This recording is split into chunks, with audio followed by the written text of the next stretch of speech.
Difficult economic times have caused well-known British tea brands to complain about lost share to market-owned offerings due to lower prices.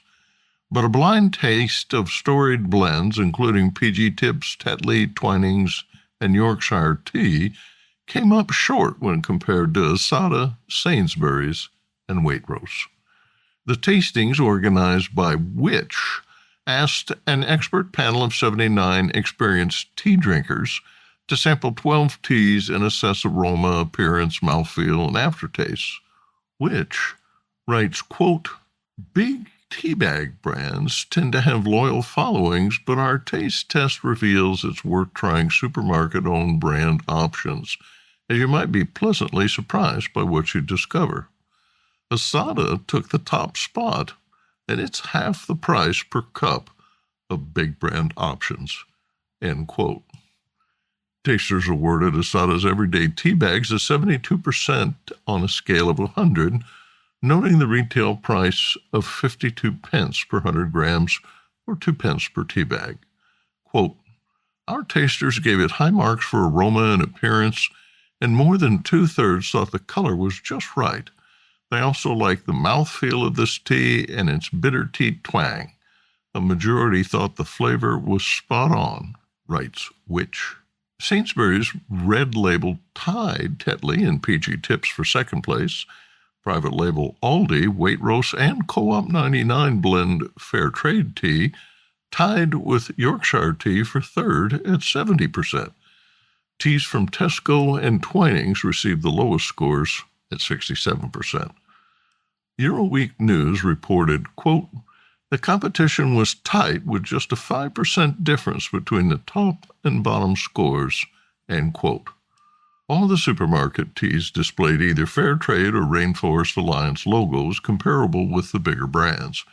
The most expensive tea was Twinings Everyday at £4.80 per 80 bags.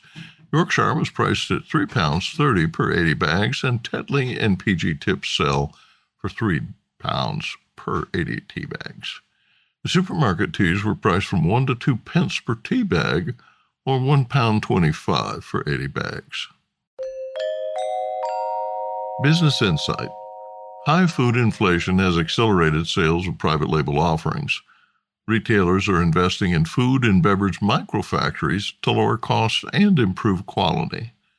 In the U.S., the Food Marketing Institute, an industry association, published Power of Private Brands 2023, a report that found more than 95% of consumers are buying private label products at least occasionally, and then a substantial 46% are purchasing store brand items most or all of the time.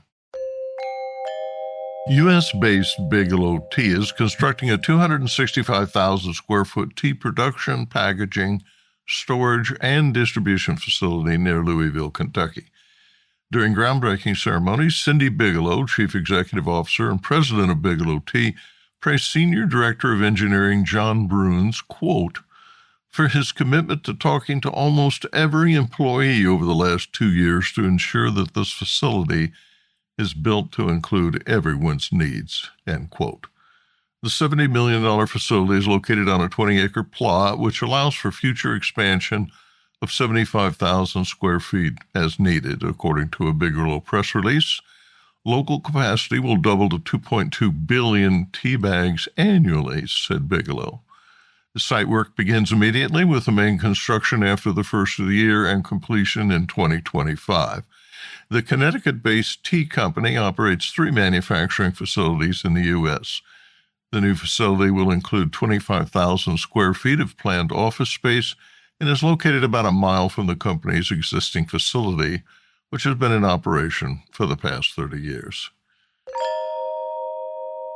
The Directorate of Criminal Investigations, DCI, has summoned a former Kenya Tea Development Agency official to provide documents related to a 2021 investigation into alleged mismanagement and possible embezzlement of 600 million Kenyan shillings.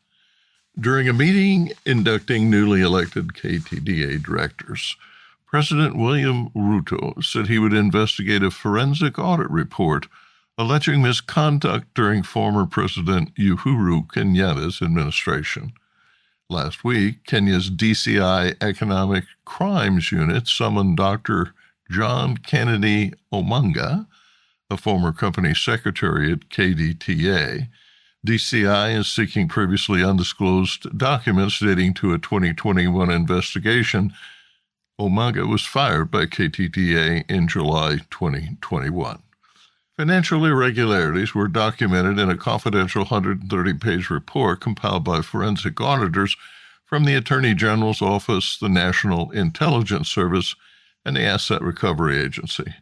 The report was submitted to then Attorney General Paul Kihara Kariuki on July 9, 2021. The report revealed a discrepancy in cash that should have been distributed to farmers based on sales at KTDA's 54 tea factories.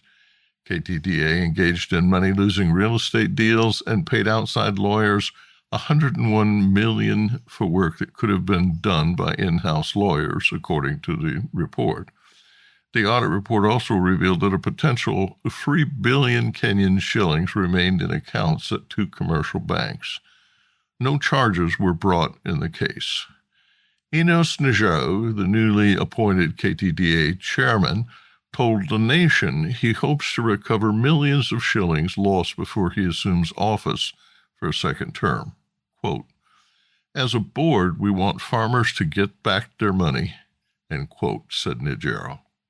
The Nation reported that Omanga has denied any role in losing the cash. Quote, "I was not in any way involved in any cash transactions while there," end quote, Omanga told reporters. Produced by Audavita Studios. Connect your voice to the world.